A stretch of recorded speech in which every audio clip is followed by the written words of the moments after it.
Hello and welcome back to the channel. Chiang Mai, Thailand is where I'm at right now, and we're going to talk about motorcycles. Now the first thing that we're going to talk about is renting a motorcycle.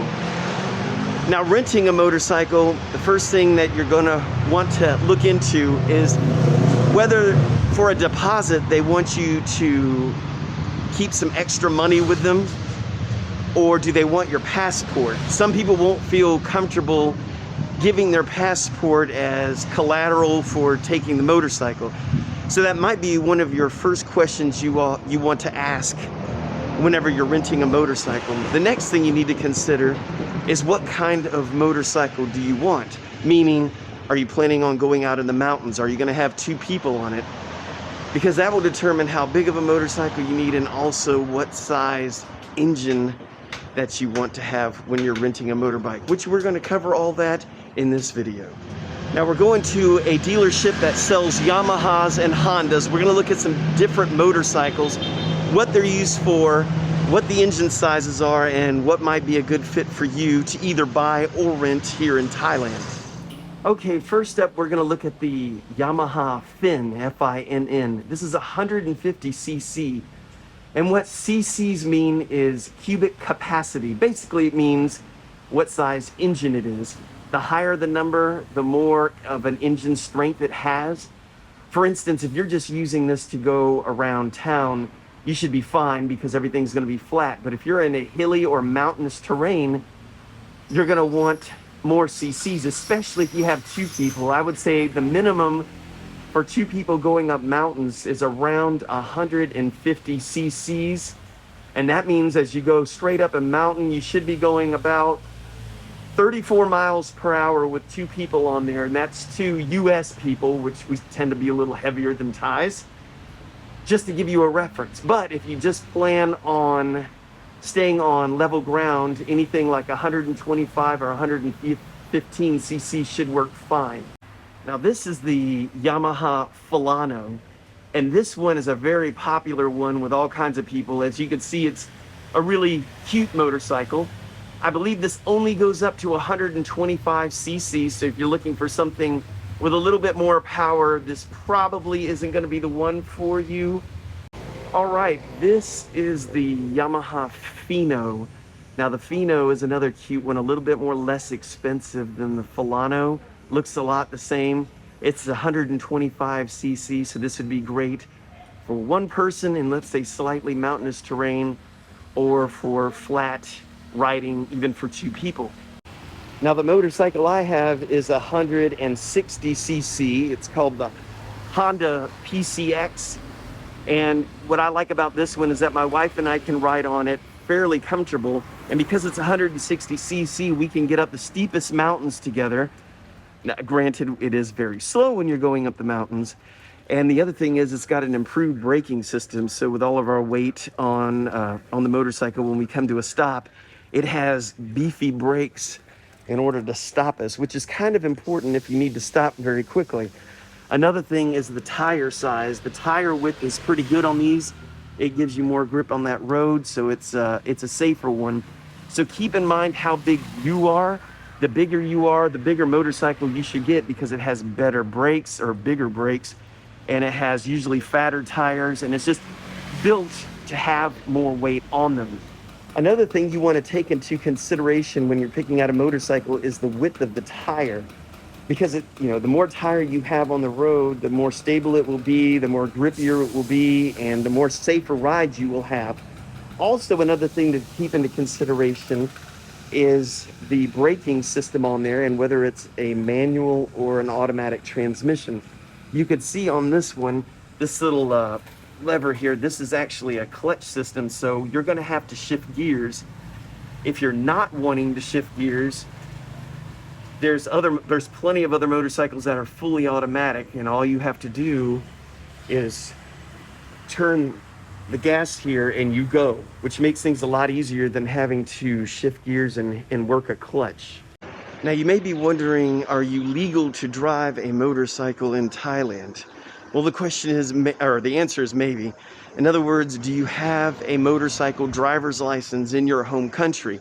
If the answer is yes, you should be okay. If the answer is no, then no, it's not legal to drive a motorcycle without a motorcycle license.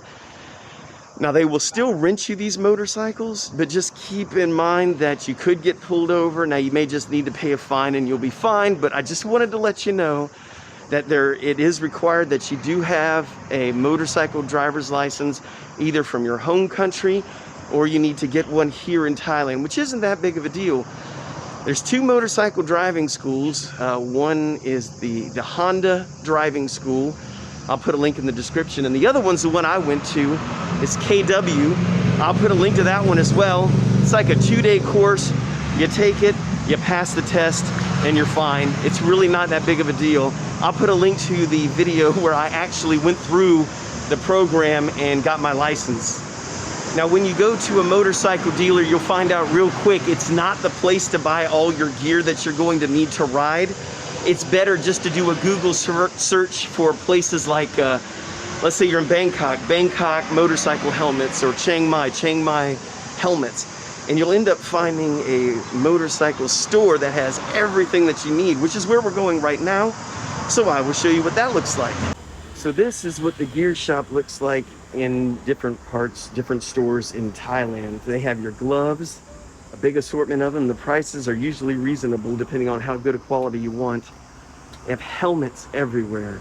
They have cheap ones, good ones, and I would suggest sticking with the better rated ones.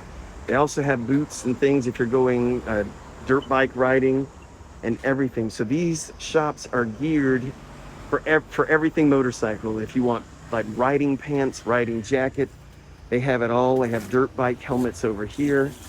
So these places are great. You just come in, tell them what you need. If you don't know, they will give you suggestions and you should be well taken care of. So driving in Thailand, just so you know, driving is on the left-hand side of the road. So if you're from the US, big adjustment there. And another thing to keep in mind is that there's different traffic laws, obviously, here in Thailand that you may not be used to. One of the things I wanted to bring up, if you ever see the red and white areas on the curb, that's an area you cannot park. So that means no parking there. We don't want you to park there on your new motorcycle that you bought or your rental and have it taken away. So stay away from the red and white areas. Now there's another thing you can do here in Thailand. Whether it's legal or not, I have no idea. It's just done so much. And I first saw this when I was watching somebody else's video when I was still living in the US. And I remember seeing it going, I will never do that. And I'm doing it. And what that is if let's say there's a bunch of traffic stopped at one of the lights, you can actually weave in and out of the cars and get to the very front on a motorcycle. You may say, big deal, why would you want to do that? The lights in Thailand are long. We're talking like anywhere between 3 to 4 minutes. So it gets to be, quite an episode. You want to make sure you're going to get through the light. So if you can get to the front, it gives you a good advantage. Another thing to bring up with you is gasoline. For the motorcycles, if you're confused on what gas to put in there, you can't go wrong with either using 91 or 95 to put in the motorcycle. Now, when it rains in Thailand, it seems to pour. And if you're riding a motorcycle, you're going to want to have either one of these cheap poncho things you can buy at any 7-Eleven that cost about 20 baht, or you can get yourself a good rain suit and keep it under your seat. Usually under the seat is the only storage you're going to have on a motorcycle unless you have a backpack. And when you're riding in the rain, you don't have a windshield wiper on your helmet, so visibility is quite difficult when it's raining. So make sure to slow it down, especially if you have a motorcycle with those skinny tires on them. And if it hasn't rained for a while and then it rains, the roads get a little oily from all the oil that's settled on the street. The water lifts up the oil and it starts spreading around everywhere. So you're definitely going to want to slow down. When buying a motorcycle, obviously you have to have a tag. The tags usually take 30 days to come in. If you're buying it new at a dealership, the dealership will receive it in about 30 to 35 days, let's say. If you don't hear from them after that time frame, they should contact you and give you your tag. But if you don't hear from them, like I didn't, make sure to contact them, and they'll be like, oh yeah, it just came in today. And you can go pick up your license there, and you will have to pay taxes. You're buying it new. All that's done right there. It's a very low amount. I cannot remember what mine was, but they give you this square sticker, and you're supposed to put it on your motorcycle in a conspicuous place. So keep that in mind. You'll see all other motorcycles around Thailand. They'll have that sticker placed somewhere. So figure out what works for you. Now, if you're buying a used motorcycle, I have bought used things here before, and I've been burned every time. So my suggestion or advice to you is, go ahead and buy used if that's what you have to do. But what I would do is, once I purchased it, I would take it into a mechanic somewhere and just give it to them and say, look, if it's broke, fix it. If there's an issue, let me know. Find out what it cost first and get that taken care of. I had to do that on a dirt bike that I bought. To me, it looked good, and I didn't know much about it, so I bought the thing. Ended up needing all kinds of work. It's already been to three different mechanics that have changed various things on there, and there's still some issues. So watch out for the used. I found out later on that this motorcycle that I bought, this dirt bike, was used for a rental dirt bike for foreigners out in the mountain area. So this thing's been dropped who knows how many times. It's 2018, having severe issues with it. So be wary when you buy used. At least have a certified mechanic, or just any mechanic really, look at it and fix some things that are obvious to them that need to be fixed in order for it to be safe on the road. Well, I think that's all I have for you in this episode. And for you who are new to the channel, please subscribe if you feel so inclined. We will bring you things that pertain to all of Thailand, living here, cost of living, all that's already on our channel. You just have to dig a little bit. But we've got everything from cost of living, rental properties, everything.